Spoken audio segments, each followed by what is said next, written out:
नमस्कार स्टूडेंट्स, आप सबका एक बार फिर स्वागत करते हैं आज के इस लेक्चर में। आज के इस लेक्चर में हम बात करेंगे चैप्टर नंबर 4 की, जो कि इलेक्ट्रिकल L2 यानी कि कक्षा 10वीं के बोर्ड क्लासेस में जो वोकेशनल कोर्सेज चलाए जा रहे हैं उसमें इलेक्ट्रिकल एंड हार्डवेयर सब्जेक्ट जो है उसके बारे में अपन यहाँ पे चर्चा कर रहे हैं। सभी जो आपकी वीडियोस हैं उसकी प्लेलिस्ट में आप लोग यहाँ पे देख सकते हैं। सभी सीक्वेंस के अकॉर्डिंग, चैप्टर के अकॉर्डिंग मैंने आपके सामने यहाँ पे डिस्कस कर रखे। आज के इस चैप्टर में अपन बात करेंगे माइक्रोवेव ओवन की मेंटेनेंस, साथ ही उसके रखरखाव के बारे में चर्चा करेंगे। और इसके बारे में अगर मेन पॉइंट्स मैं आपको यहाँ पे देना चाहूँ तो उसके प्रिंसिपल, उसकी कार्यप्रणाली, साथ ही उसके मुख्य भागों को, और उसके बाद में अपन बात करेंगे उसकी संरचना, उसके बाद में उसके कुछ मुख्य जो पार्ट्स हैं या फिर आप कह सकते हो उसकी जो एप्लीकेशंस हैं जो जनरल वे में अपन यहाँ पे यूज़ करते हैं, उसके बारे में अपन कंप्लीट डिस्कस इस चैप्टर के माध्यम से करेंगे। तो चलिए यहाँ पे अपन बात करेंगे माइक्रोवेव क्या होते हैं। सबसे पहले अपन बात करें, अगर आपको यहाँ पे चंद मिनट में खाना पकाना है, या फिर आप कह सकते हो खाने को गर्म करना है, या फिर आप कह सकते हो एक ही मिनट में या फिर एक ही बटन की सहायता से आप खाने किस प्रकार यहाँ पे तैयार कर सकते हो, तो माइक्रोवेव जो है आपके काफ़ी इस प्रकार के कार्य में सहायक होगी। तो यहाँ पे अगर बात करें, खाना पकाने में एक मनुष्य एक बड़ा कठिन कार्य समझता है, लेकिन ये एक डिवाइस है जिसमें आप आसानी से अपने खाने को स्वादिष्ट रूप में कुछ मिनट में बना सकते हैं। आप यूँ समझ सकते हैं कि अगर अपने पास में खाद्य पदार्थों को गर्म करना है या फिर आप कह सकते हो खाने पीने की चीज़ों को गर्म बनाए रखना है, तो उसके लिए एक डिवाइस यहाँ पे माइक्रोवेव के रूप में यहाँ पे यूज़ की जाती है। यहाँ पे आप लोग देख पा रहे हैं पहले के जो समय जब था तो उसके अंदर अपन किसी वस्तु को गर्म करनी होती थी, या फिर आप कह सकते हो किसी भी खाद्य सामग्री को जो गर्म करना होता है, तो कुछ इस प्रकार का यहाँ पे लकड़ी लाते थे, उनको जलाने का कार्य। उसके बाद में किसी भी स्टैंड के द्वारा अपने पास में जो बर्तन होता है जिसके अंदर अपने खाद्य सामग्री की डली होती है, उसको इस टेक्निक से पहले के टाइम में अपन यहाँ पे गर्म करते थे। बट आज के समय में अगर बात करें तो इलेक्ट्रिकली डिवाइस जो ओवन है वो कुछ इस प्रकार का आपको यहाँ पे देखने को मिलता है। काफ़ी प्रकार के ये आपका ओवन है, इसमें आप यहाँ पे खाने को रख देते हैं और ईजिली अपने खाने को एक कांस्टेंट टेम्परेचर पे उसको गर्म करके दे देता है। तो ये अपने पास में आपका माइक्रोवेव था। उसके बाद में बात करते हैं माइक्रोवेव के बारे में। तो यहाँ पे सबसे पहले बात करते हैं माइक्रोवेव।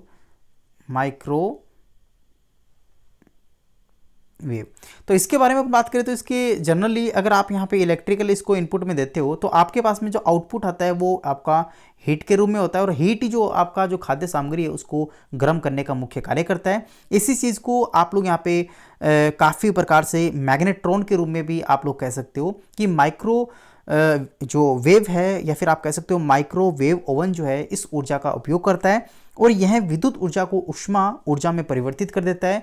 और माइक्रोवेव जो या फिर आप माइक्रोवेव ओवन जो है वो मैग्नेट्रॉन के नाम से भी यहाँ पे जाना जाता है। एक हिस्सा काफ़ी प्रकार से यहाँ पे यूज़ किया जाता है। जो माइक्रोवेव की शक्ति का उपयोग जो है ओवन के खाना पकाने, साथ ही उसकी कैविटी को बनाए रखने, या फिर आप कह सकते हो माइक्रोवेव एक बड़ी मात्रा में गर्मी के गुण यहाँ पे होते हैं, इसमें हीटिंग पावर होता है, और यहाँ पे वो हीटिंग पावर जो है वो आपका एनर्जी को मेंटेन रख पाता है। आप लोग इसके लिए डिवाइस जो यूज़ करते हो या फिर आप जो एलिमेंट यूज़ करते हो वो आपके पास में नाइक्रोम होता है, नाइक्रोम का एलिमेंट होता है, और इसी की सहायता से आपको इलेक्ट्रिकल को हीटिंग में चेंज करने का कार्य करता है।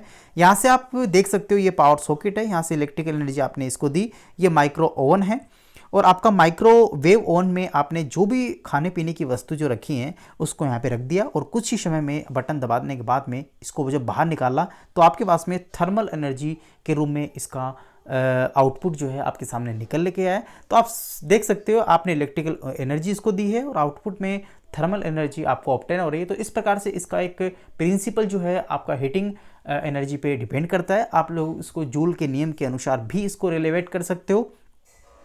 नेक्स्ट अगर बात करें इसकी कुछ स्ट्रक्चर की, किस प्रकार से बना होता है, तो यहाँ पे आपके पास में कुछ माइक्रोवेव ओवन जो है उसके मुख्य भाग हीटिंग रूम हो सकता है, उसके बाद में माइक्रोवेव स्रोत हो सकता है, फिर आपका कंट्रोल पैनल हो सकता है। ये 3 प्रकार के जो माइक्रोवेव हैं ये इसकी संरचना में सहायक होते हैं। सबसे पहले अपन बात करेंगे हीटिंग रूम के बारे में। तो यहाँ पे आप लोग देख सकते हो ये इसका हीटिंग रूम होता है, जिसमें माइक्रोवेव ओवन की कैविटी के द्वारा वो हीट को आपका ट्रांसपोर्ट करता है, और उसी हीट के ट्रांसपोर्ट के कारण जो अपन खाद्य सामग्री उसमें रखते हैं वो एक समय के बाद में गर्म होने लगती है, और उसको लिमिट करने के लिए थर्मोस्टेट लगा होता है, जिससे उसके टेम्परेचर को अपन ईजिली कंट्रोल यहाँ पे कर पाते हैं। तो इस प्रकार के डिवाइसेस, इस प्रकार के प्रिंसिपल पे ये आधारित होता है। तो यहाँ से आप लोग समझ पाए होंगे, ये आपने फूड रखा है, ये आपका हीटिंग रूम है, यहाँ पे कुछ कैविटीज़ हैं जिसके द्वारा आपकी एनर्जी जो है उसकी खाद्य सामग्री पे गिरती है। नेक्स्ट अगर बात करें तो माइक्रोवेव स्रोत की बात करें तो इसमें मैग्नेट्रॉन होता है, मुख्य रूप से इसमें मैग्नेट्रॉन होता है, ट्रांसफार्मर होता है, उच्च वोल्टेज संधारित्र होता है, साथ ही उच्च वोल्टेज डायोड भी इसमें लगे होते हैं जो एसी को डीसी में चेंज करने का कार्य करता है, और as a PN junction semiconductor का ये एक प्रकार है। तो इसके कुछ घटक हैं, कुछ पार्ट्स हैं, उसके बारे में मैं आपको यहाँ पे समझा देता हूँ। सबसे पहले आप लोग यहाँ पे देख पा रहे हैं मुख्य पार्ट्स की, ये आपका इसके अंदर का स्ट्रक्चर है, ये आपका ट्रांसफार्मर है, ये इसके साफ्ट है या इसका मैग्नेट्रॉन लगा हुआ है।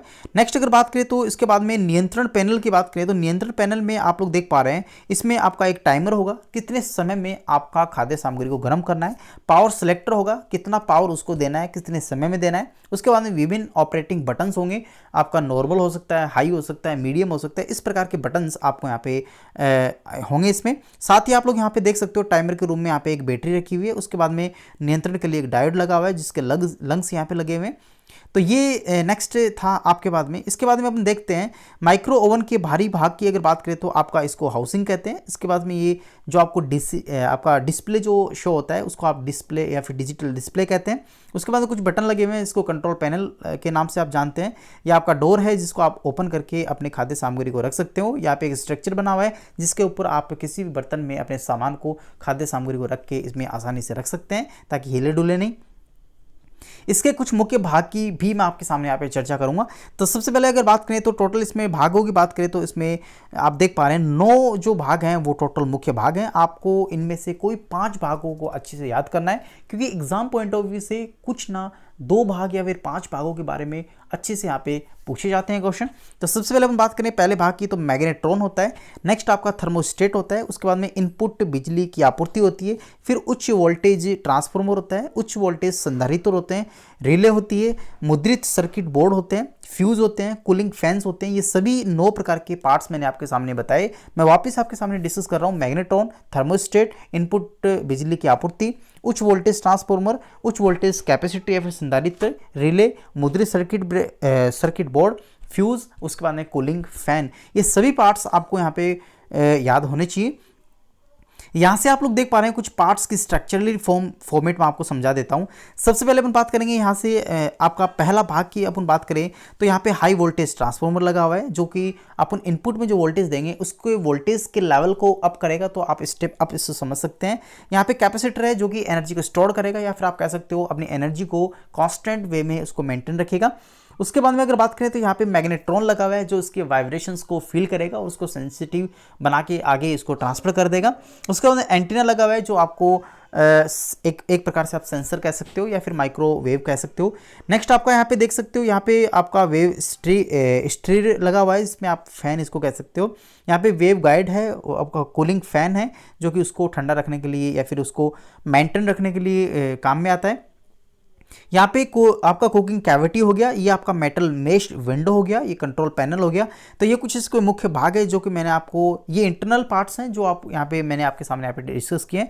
तो सबसे पहले हम बात करेंगे मैग्नेट्रॉन क्या होता है। मैग्नेट्रॉन को मैं अगर आपको सामने ईजिली समझाने की कोशिश करूँ तो इसके माध्यम से माइक्रोवेव ओवन के अंदर जो माइक्रोवेव जो डेवलप होती है, फिर आप समझ सकते हो इसके अंदर जो माइक्रोवेव जो बनती है ये आप उस माइक्रोवेव की सहायता से ही उसको मेंटेन रख पाते हैं या फिर उसकी माइक्रोवेव का उत्पादन करने में जो इंस्ट्रूमेंट यहाँ पे यूज़ किया जाता है वो आपका मैग्नेट्रॉन होता है। मैं वापस आपको रिपीट कर रहा हूँ डेफिनेशन को।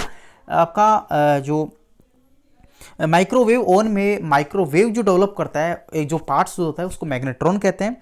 बेसिकली माइक्रोवेव ओवन जो है वो हार्ट ऑफ आप ओवन भी कह सकते हो या फिर माइक्रोवेव हार्ट्स भी इसको कह सकते हो। तो आप समझ सकते हो काफ़ी इंपॉर्टेंट ये पार्ट्स यहाँ पे हो जाता है। यहाँ से आप लोग देख पा रहे हैं ये आपका मैग्नेट्रॉन के आंतरिक भाग हैं जिसमें माइक्रोवेव आपका रेडिएशंस है। आउटपुट एंटीना है, मैग्नेट यहाँ पे लगी हुई है। उसके बाद कैथोड यहाँ पे लगा हुआ है, एनोड यहाँ पे है। उसके बाद आपके कूलिंग फैंस हैं, यहाँ पे मैग्नेट लगी हुई है, यहाँ पे सेरामिक आपका लगा हुआ है। तो कुछ इसके इंटरनल पार्ट्स हैं जो आपको यहाँ पे देख लेने चाहिए। थर्मोस्टेट की बात करें तो आपके तापक्रम को कंट्रोल रहना, सेंस करके उसको नियंत्रित करने का कार्य यहाँ पे बेसिकली करता है। यहाँ से आप इसके सर्किट की स्ट्रक्चर देख सकते हैं।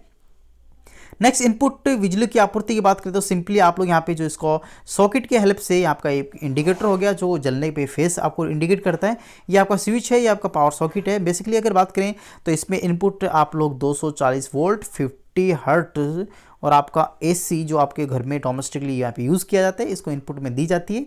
उसके बाद में अगर बात करें तो हाई वोल्टेज ट्रांसफार्मर की बात करेंगे तो इसमें आप लोग यहाँ पे सबसे पहले ट्रांसफार्मर की डायग्राम आपके सामने यहाँ पे शो कर रहा हूँ, आप लोग मेन स्क्रीन पे देख पा रहे हैं। ये आपका डायग्राम है ट्रांसफार्मर का। यहाँ से आप लोग जैसे यहाँ पे इनपुट इसको प्रोवाइड करते हैं V1 तो यहाँ पे करंट का जो रेशियो होता है वो I1 होता है, यहाँ से आप देख पा रहे हैं I2 होता है और यहाँ पे वोल्टेज V2 होगी। नंबर ऑफ टर्न्स की अगर बात करें मैं आपके सामने तो N1 होता है, यहाँ पे नंबर ऑफ टर्न्स जो होता है N2 होता है। ये आपका इंसुलेटेड से सेपरेट होता है, इसमें एक मैकेनिज्म बनता है, इसे म्यूचुअल इंडक्शन कहते हैं। ये तो आपका बेसिकली जो आपका ट्रांसफार्मर होता है वो होता है।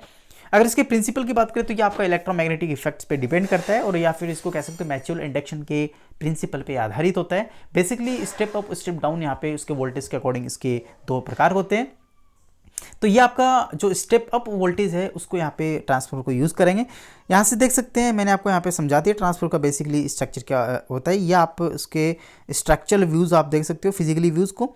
उच्च वोल्टेज कैपेसिटर की बात करें तो कैपेसिटर बेसिकली आपका चार्जिंग और डिस्चार्जिंग का कार्य करता है और ये जो ऑपरेटर होता है वो एनर्जी को स्टोर करने का कार्य करता है। बेसिकली इसमें नंबर ऑफ चार्ज होते हैं वो उसके टाइम के अकॉर्डिंग इसमें चार्ज का या फिर डिस्चार्ज का काम करते हैं।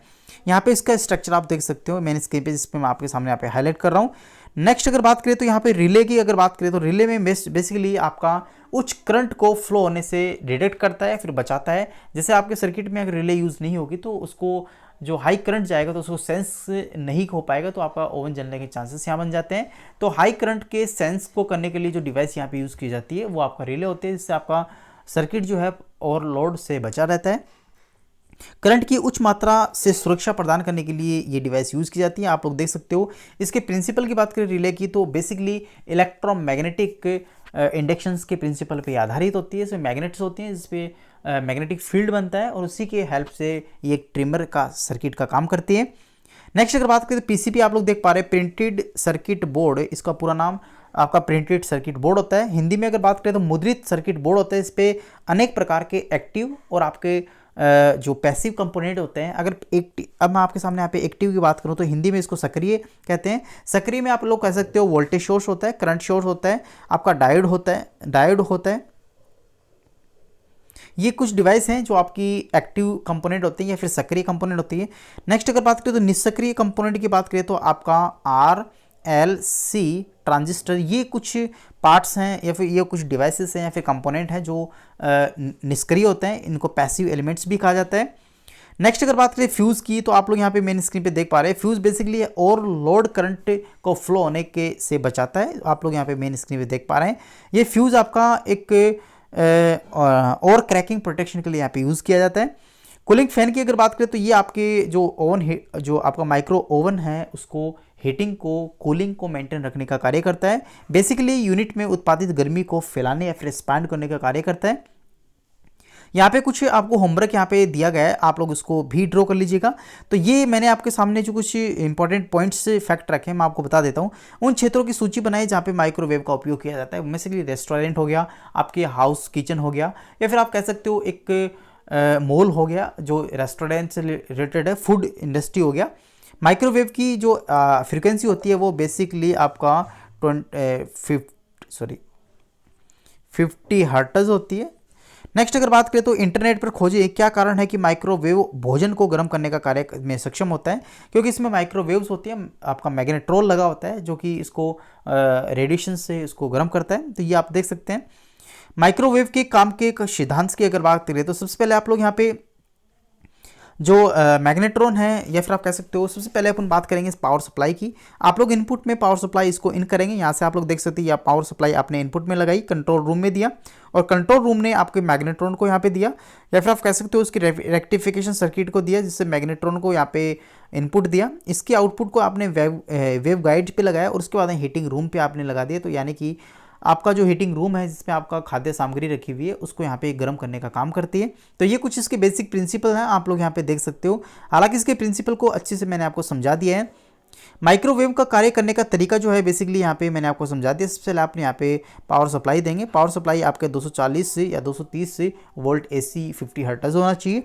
उसके बाद में ये सिंगल फेज पे का वर्क करेगा और उसके बाद में कंट्रोल रूम में इसको आपके कंट्रोलिंग यानी कि आपका लो, मीडियम या फिर हाई पे आपको ऑपरेट करना है, तो उसके अकॉर्डिंग आप स्विचिंग करेंगे।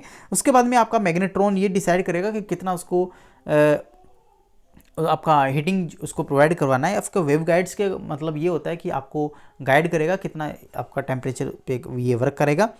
साथ ही आप लोग यहाँ पे देख पा रहे हैं आपका जो सेकेंडरी वाइंडिंग है या सभी मैंने आपको समझा दिया। स्टेप डाउन ट्रांसफार्मर में 3.3 वोल्ट कम कर देगा। तो ये सभी चीज़ें मैंने आपको यहाँ पे समझा दी। आपको कुछ यहाँ पे होमवर्क यहाँ पे सौंपा गया है, आप लोग इसको घर पे कर सकते हैं। मैग्नेटो की भूमिका, सावधानी की अगर बात करें तो ये भी आप चीज़ सीख सकते हो। सावधानी में आपका उच्च वोल्टेज कैपेसिटर हो गया, उच्च वोल्टेज ट्रांसफॉर्मर हो गया, मैग्नेट्रॉन हो गया, हाई वोल्टेज रेक्टिफायर असेंबली हो गया, हाई वोल्टेज वायर हो गए। सभी इसके कुछ सावधानी है जो आपको बरतनी चाहिए। इसमें आप किसी प्रकार की जल्दबाजी ना करेंगे। दोस्तों नेक्स्ट अपन बात करें इसके प्रैक्टिकल व्यूज़ की, तो प्रैक्टिकल व्यूज़ भी आप लोग यहाँ पे देख सकते हो। हालांकि इस लैब में आपके सर ने आपको करवाया होगा, नहीं करवाया तो अभी करवा देंगे नेक्स्ट सेशन में। तो मल्टीपर्पज़ पेचकस इस पर आपको यूज़ करना चाहिए। सबसे पहले आप इसको ओपन करने के लिए, खोलने के लिए आपको मल्टीपर्पज़ जो स्क्रू ड्राइवर किट होते हैं वो आपको यूज़ करने होंगे। उसके बाद माइक्रो ओवन जो है आप जिसको आप वर्किंग करवा रहे हैं, या आपका मेंटेनेंस अगर वो फॉल्ट हो जाता है, आपका जल जाता है या फिर किसी भी फॉल्ट इसमें आ जाता है, तो इस प्रकार से आप उसको ओपन करके खोल के देख सकते हैं। यहाँ से इसके स्ट्रक्चर को आपको रिमूव करके आप लोग यहाँ पे चेक कर सकते हैं। कुछ यहाँ पे और गतिविधियाँ हैं जो आप लोग प्रैक्टिकल व्यूज़ में देख सकते हो। मल्टीपर्पज़ पेचकस हो गया, कंटिन्यूटी टेस्टर हो गया, माइक्रो ओवन हो गया। कंटिन्यूटी टेस्टर से आप लोग उसके करंट को मेजर कर सकते हैं कि करंट कहाँ तक जा रहा है या फिर क्या प्रॉब्लम इसमें फेज या न्यूट्रल की है। मैग्नेटोड से थर्मोस्टेट को भी आप लोग यहाँ पे अलग करेंगे। इसको चेक करना है आपको। थर्मोस्टेट आप लोग ये देख पा रहे हैं, ये आपका थर्मोस्टेट है जिसको मैं आपके सामने यहाँ पे हाईलाइट कर रहा हूँ। नेक्स्ट अगर बात करें तो थर्मोस्टेट यहाँ से भी आप देख सकते हैं, तो ये थर्मोस्टेट है, ये मैग्नेट्रॉन है, ये आपका प्री नॉइज फिल्टर है, ये आपका पावर सप्लाई बोर्ड है। नेक्स्ट अगर बात करें तो यहाँ पे कंटिन्यूटी चेक करने के लिए मल्टीमीटर का भी आप यूज़ कर सकते हैं। थर्ड गतिविधि की अगर बात करें प्रैक्टिकली तो मल्टीपर्पज़ पेचकस हो गया, कंटिन्यूटी टेस्ट हो गया, माइक्रोवेव ओवन हो गया। तो यहाँ से भी इसको वापस से फिट कर दिया, आप लोग देख सकते हो स्क्रीन पे। चौथे पार्ट्स में भी आप लोग यहाँ पे देख सकते हो माइक्रो ओवन हाउसिंग के स्क्रू खोल दिए, हाउसिंग को हटाने को, स्लाइड को हटा देंगे। उसके बाद में ट्रांसफार्मर को आप लोग यहाँ पे खोलना है। ट्रांसफार्मर को चेक कर सकते हो, उसकी फ्यूज़ को, उसके हाई वोल्टेज कंटिन्यूटी को, या फिर आपको हाई वोल्टेज कैपेसिटर को चेक कर सकते हैं।